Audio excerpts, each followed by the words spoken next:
What's up, guys? So I'm just out here in my yard doing a little barbecuing and enjoying my view.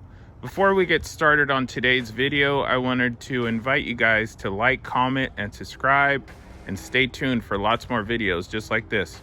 All right, here we go. Now, a little trick for getting these lawn stripes the way I did is to take your lawnmower and put it on the lowest setting. So you can see this Ego is on setting number 1 and actually cut at setting number 3. What that's gonna do is press the lawn down as you push it. You gotta remember to not actually mow the lawn, but just basically force it down with this lower ride height. Once you do that, you just push the lawnmower on the grass like you were mowing it, but you don't actually mow it. And then the much lower height will give you those stripes. Check it out.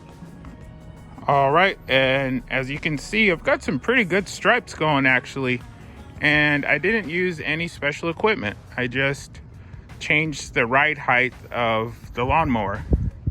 Again, remember to drop it down and make sure it's not actually running. You're just using the weight of it against the lawn to achieve results like this. Not too bad for just a quick little free hack. All right, so that's gonna do it for this one. Be sure to like, comment, and subscribe, and stay tuned for lots more videos like this. Peace.